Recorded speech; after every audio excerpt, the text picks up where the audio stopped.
Break के बाद एक बार फिर आप सभी का बहुत स्वागत है। नमस्कार, मैं सोनाली और आप देख रहे हैं केकेडी न्यूज। रुक करते हैं कुछ खास खबरों पर। खबर लखनऊ से है, जहां मीडिया से बात करते हुए संस्थापक राजीव मिश्रा द्वारा बताया गया है कि हमारी नवनिर्मित संस्था श्रमिक एवं मजदूर कल्याणकारी संस्था के गठन का मुख्य उद्देश्य समाज से जुड़े श्रमिकों एवं मजदूरों को माननीय प्रधानमंत्री मोदी और माननीय मुख्यमंत्री योगी आदित्यनाथ की उन योजनाओं से जोड़ना और जानकारी देना है जो उनके लिए बनाई गई हैं। हम संस्था के पदाधिकारी राजीव मिश्रा, राजेश नेगी और जितेंद्र सोनकर श्रमिकों एवं मजदूरों के लिए व्यक्तिगत रूप से भी उनको मदद करने का प्रयास करेंगे। हमारी संस्था द्वारा सरकार के विभागीय एवं गैर विभागीय श्रमिकों एवं मजदूरों का स्वास्थ्य बीमा कराया जाएगा, जिससे उनको आगे का जीवन सुरक्षित रहे और ये सुनिश्चित रहे कि उनके रहने पर बच्चों की पढ़ाई और घर के खर्चे चलते रहे।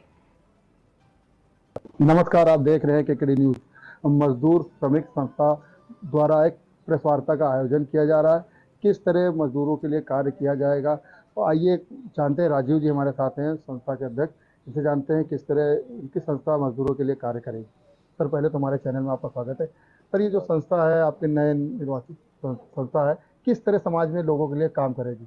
देखिए सर, जो मजदूर है वो इस समाज का एक वंचित वर्ग है, जो कि अर्थव्यवस्था की रीढ़ की हड्डी है, लेकिन कोई भी उसके बारे में नहीं सोचता है।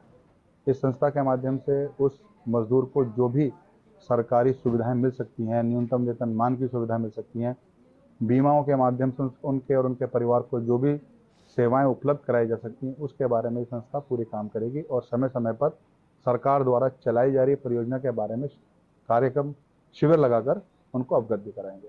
सर, इसका चुनाव किस तरह करेंगे? जो मजदूर हैं, श्रमिक हैं। हाँ, इसका चुनाव देखिए ऐसा होता है कि हर डिपार्टमेंट की अपनी अपनी यूनियन है। सबको हमने लिखित में विज्ञप्ति दे दी है। सब लोग, कुछ लोगों ने हमें अभी तक अप्रोच भी किया है। हमने आपकी समस्या बताएं कि वो क्या चाहते हैं, और वो समस्याएं देखिए, मजदूर और श्रमिक और मजदूर का कोई डेफिनेशन अलग अलग तो आप कर नहीं सकते। तो जो भी यूनियनें इनकी हैं, जो ये हमको अपनी समस्याएं भेजेंगे, हम अपने माध्यम से सरकार तक उनकी आवाज़ बन के पहुँचेंगे।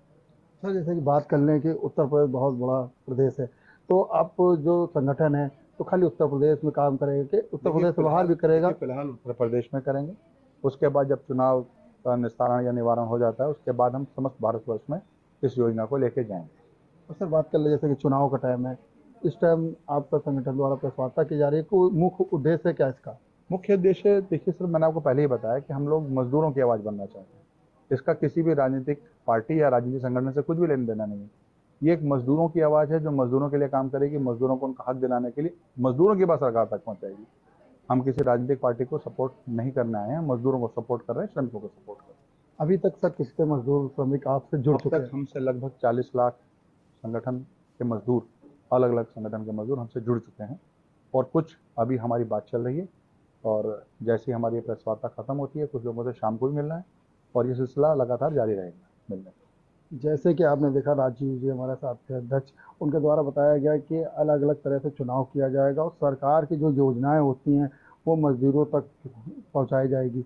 लखनऊ से केकेडी न्यूज़ के लिए सुभाष चंद्र। नमस्कार, आप देख रहे हैं केकेडी।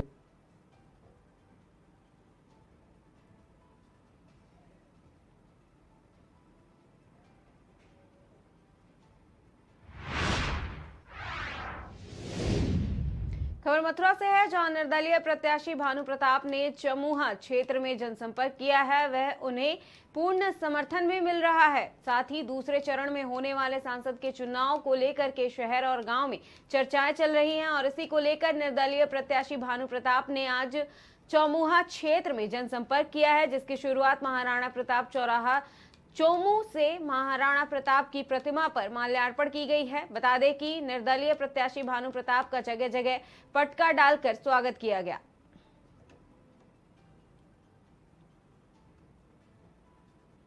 भरपूर है। जनता का विश्वास, जनता का प्यार, जनता का स्नेह, समर्थन मिला हुआ है, और जनता के कहने पे, जनता के लिए जिस संघर्ष को लेकर मैं चला था, उस संघर्ष को आगे बढ़ाने का अब समय है और संघर्ष को पूरा करने का समय। मुद्दे युवाओं को रोजगार, पूरा जनपद की हमारी माताएं बहनें जो खारे पानी की समस्या से मतलब दंश जो झेल रहे हैं सालों से, और 10 साल में उसके लिए कोई काम नहीं हुआ, उस खारे पानी की समस्या से निजात दिलाना। माताएं बहनें 2-2, 3-3 किलोमीटर पानी लेके आते। हमारे युवा साथी दिल्ली, फरीदाबाद रोजगार के लिए भटकना पड़ता है। 8 घंटे की नौकरी और 8 घंटा आना जाना उन्हें लगाना पड़ता है। उस युवा को अपने जनपद में ही रोजगार उपलब्ध कराएंगे। उद्योग जगत जो मथुरा का करा रहा है, साड़ी उद्योग 100 हुआ करते थे, 100 यूनिट हुआ करते थे, आज 55 रह गए। बढ़नी चाहिए थी, 100 की जगह 150 होनी चाहिए थी, वो घट गई। तो घटता हुआ उद्योग है, उसको बढ़ाना है। यहाँ पर उद्योग को पुनर्स्थापित करना, पुनर्जीवित करना है। उद्योग का मुद्दा, युवाओं को रोजगार का मुद्दा, खारे पानी से समस्याओं का मुद्दे हमारे प्रमुख मुद्दे हैं। लेकिन शहर को जो बंदरों से निजात दिलाना है वो बहुत जरूरी हो गया है, क्योंकि कहीं ना कहीं हर हफ्ते या कोई दिन ऐसा नहीं जाता होगा जब बंदर कहीं ना कहीं किसी को चोटिल ना करें, कहीं ना कहीं किसी पे आक्रमण ना हो। पूरा शहर, मथुरा वृंदावन का शहर जी क्षेत्र जो है वो बहुत बुरी तरीके से परेशान है। मंकी सफारी के नाम दे दिया कि मंकी सफारी बनेगी, अरे लेकिन उस पर एक ईंट नहीं रखी गई। उसको 5 साल में बना के सारे बंदरों को शिफ्ट करा के मथुरा शहर को, वृंदावन शहर को बंदरों की समस्या से निजात दिलाएंगे। और यमुना शुद्धिकरण की आपने बात करी, यमुना जी तो हमारी आराध्य देवी, हमारी, हम तो उनका पूजन करते हैं, आचमन करते हैं, भगवान श्री कृष्ण जी की पटरानी है। और उनको शुद्धिकरण के लिए अगर कोई चुनावी जुमला लेकर आता है, जैसे इस बार हेमा जी आई हुई है, उनसे आप पूछे 10 सालों में उन्होंने क्या किया। यमुना सबसे ज्यादा प्रदूषित होती है, यमुना जी हमारी, वो दिल्ली में होती है। नजफगढ़ ड्रेन उनका स्वागत करती है, नजफगढ़ ड्रेन से दिल्ली से सारी सबसे ज्यादा पॉल्यूटेड अगर कहीं यमुना जी होती है तो दिल्ली में होती है। एक बार लोगों का आशीर्वाद हमको मिल जाएगा, सबसे पहला काम हमारा ये होगा, सरकार दिल्ली में चाहे केजरीवाल चला रहा हो चाहे कोई भी चला रहा हो, हम उसकी ईंट से ईंट बजा देंगे, धरना करेंगे, प्रदर्शन करेंगे, लेकिन दिल्ली के नालों की टैपिंग कराएंगे। क्योंकि हमारे यहाँ यमुना जी में इतनी आस्था है, सुबह सुबह लोग आचमन करते हैं, तो यमुना शुद्धिकरण 5 साल में करवा के रहेंगे धरातल पे। आप देखिए, बाहरी का है और स्थानीय का, एक ऐसे व्यक्ति का है, ऐसे सांसद का है जो 10 साल से लोगों के बीच में सांसद बन के तो बैठा हुआ है, लेकिन उनके दुख में, सुख में, कहीं आने में नहीं, जाने में नहीं, उपलब्धता नहीं। आप 10 साल में मेरे को 10 भी उनके जनता दरबार की फोटो लाते, एक साल में एक की बात कर रहा हूँ, एक साल में एक भी जनता दरबार उन्होंने कलेक्ट्रेट स्तर पे, कचहरी स्तर पे, कहीं ब्लॉक स्तर पे, तहसील स्तर पे, कहीं भी जनता की समस्या सुनने के लिए। इतनी इतनी बड़ी बड़ी घटनाएं हो गई। 2016 में जवाहर बाग का कांड हुआ, पूरा शहर जल रहा था, एसपीसीटी को गोली मार दी गई। याद दिला रहा हूँ क्योंकि हमारी जनता बेचारी बड़ी भोली वाली, भूल जाती, ठीक है जी। अभी इनका कार्यक्रम जब हो रहा था, जब उसमें आए थे प्रधानमंत्री जी भी, तो उस समय राया में बहुत बड़ा कांड हुआ।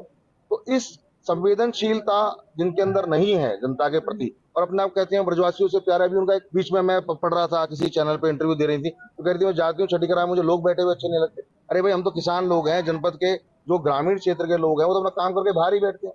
तो मुझे यहाँ का रोड साफ चाहिए, वहाँ कोई बेचारा ढकेल लगा के अपना काम कर रहा है, कोई अपना रोजगार चला रहा है, तो उन सबको अगर आप हटा दोगे तो लोग, आपने कुछ दिया तो है नहीं, लेकिन उनका रोजगार और छीन लो आप। तो ऐसा सांसद अभी भी आपने, उन्होंने देखो, आप उनका एफिडेविट उठा के देखना, आज भी उनका एड्रेस मुंबई का है, आज भी मथुरा का उनका कोई जिसका अता पता नहीं है, आज भी आप निकाल लीजिए, मैं एफिडेविट आपको देता हूँ। उनकी वोटर लिस्ट में जो वोटर नंबर है वो मथुरा का नहीं है, वो भी मुंबई का है, वो अंधेरी वेस्ट में वोटर रजिस्टर्ड है। तो जो आज दिनांक 7/4/24 को खबर सिद्धार्थनगर से है, जहां 27 वर्षीय युवक का संदिग्ध परिस्थितियों में शव मिला है, जिसके बाद हत्या की आशंका जताई जा रही है। बता दें, युवक बीती रात अपनी पत्नी के मौसी के घर एक कार्यक्रम में शामिल होने के लिए घर से बताकर निकला था। बता दें कि युवक का शव घर से करीब 3 किलोमीटर की दूरी पर सड़क के किनारे पुल के नीचे मिली है, जिसके बाद पुलिस ने मौके पर पहुंचकर शव को कब्जे में ले लिया है और आगे की कार्रवाई में जुट गई है। बता दें, अपर पुलिस अधीक्षक सिद्धार्थनगर ने भारी पुलिस बल के साथ घटनास्थल का जायजा लिया है। डुमरियागंज थाना क्षेत्र के भरवा ठिया के पास की घटना बताई जा रही है। आज दिनांक 7/4/24 को यूपी 112 के माध्यम से थाना डुमरियागंज क्षेत्र में एक एक्सीडेंट की सूचना प्राप्त हुई थी। इस पर तत्काल डुमरियागंज पुलिस द्वारा मौके पर पहुंचकर छानबीन की गई, तो मौके पर एक डेड बॉडी तथा बगल में मोटरसाइकिल पाई गई।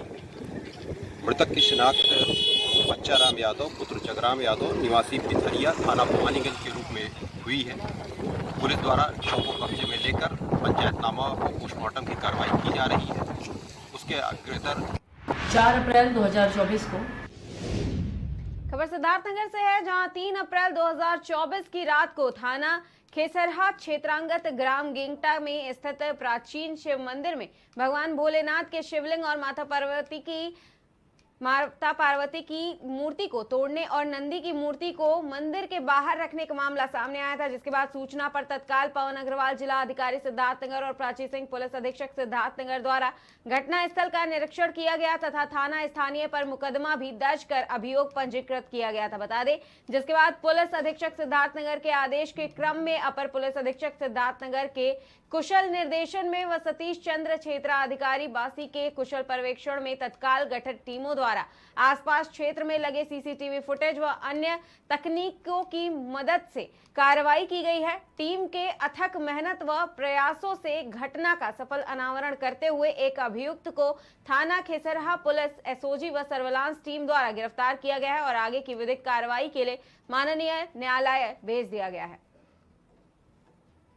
4 अप्रैल 2024 को थाना खेसरहा अंतर्गत गेंगटा गांव पड़ता है, जहां पे एक शिवलिंग तोड़ने की वारदात हुई थी। इस वारदात पे कई टीमों का गठन किया गया था। इसका जो अभियुक्त है, जिसका नाम कल्लू उर्फ सुनील, उम्र 38 वर्ष, उसको गिरफ्तार किया गया है। वो इसी गांव का रहने वाला है। पूछताछ में उसने बताया कि मंदिर के पुजारी से कुछ उसका वाद विवाद रहता था और शराब के नशे में उसने इस घटना को अंजाम दिया था। उसने और भी कुछ लोगों का नाम बताया है, जिसके बारे में गहनता से पूछताछ की जा रही है, छानबीन की जा रही है। इसमें और भी किसी का भी अगर रोल सामने आता है तो उनके खिलाफ भी वैधानिक कार्रवाई अमल में लाई जाएगी। 4 अप्रैल 2024 खबर देवरिया जिले से है, जहां के बनकटा थाना क्षेत्र के पकड़ी नरिया गांव के एक झोपड़ी में अज्ञात कारणों से आग लग गई है। आपको बता दें कि झोपड़ी में आग लगने से एक 3 वर्षीय बच्चे की जल करके मौत हो गई है, जिसके बाद आसपास के लोगों ने बड़ी मशक्कत से आग पर काबू पाया, लेकिन तब तक पूरी झोपड़ी जलकर राख हो चुकी थी।